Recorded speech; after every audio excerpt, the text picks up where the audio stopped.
আমাদের ক্লাসের ছেলেরা এমনি ভালো, শুধু মানুষকে চাটা শুরু করলে আর ছাড়তে চায় না।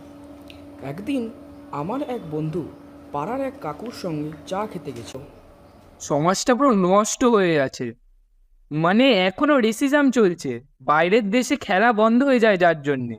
আর আমাদের এখানে দেখো, এখনো চলছে। লোকে এখনো অন্যের গায়ের রঙের ওপর খিল্লি ওড়াচ্ছে। কোথায় যাচ্ছে সমাজটা? অসহ্য, এগুলো মেনে নেওয়া যায় না। সত্যি তাই, এগুলো মেনে নেওয়া যায় না। যা তা অবস্থা, বাঁচানো যাবে না আমাদের সমাজটাকে। কাকা, চা খাবেন তো? কালুদা, এটা চা দাও তো। যা তা অবস্থা সমাজে, কি যে হবে।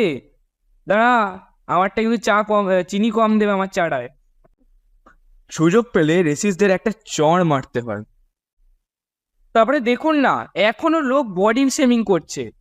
সেদিনকে পাড়ার ছেলেমেয়েরা যাচ্ছিল বন্ধুদের সাথে, দেখি একটা মেয়ে একটু মোটা বলে সবাই বলছে মোটি মোটি, এরম করে কেউ ডাকে? কে বলতো কোন ছেলেটা? ওই তো বাটলা কোনি গেনা করে মানেটা।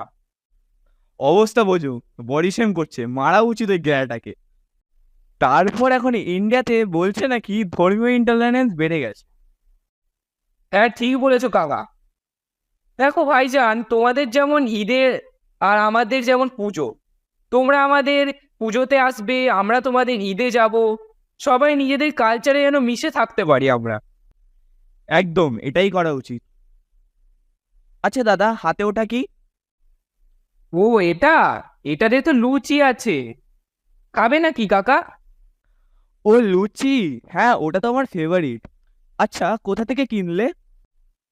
বাড়িতে পুজো হচ্ছে তো, তারই প্রসাদ আর কি। ও, ফেভারিট ছিল আগে, এখন ওটা ভালো লাগে না। ডাক্তারও খেতে বারণ করেছে। তো এই শুক্রবার তুমি ফ্রি আছো তো? শুক্রবার? হ্যাঁ হ্যাঁ, ওই দিন ফ্রি আছি। বাহ, তাহলে চলে আসবে। আমাদের পাড়াতে মসজিদের কাছে একটা ধর্মীয় অনুষ্ঠান আছে, ওখানে খাওয়া দাওয়া হবে। ও হো, আরে ফ্রাইডে তো আমি একটু বিজি আছি কাকা।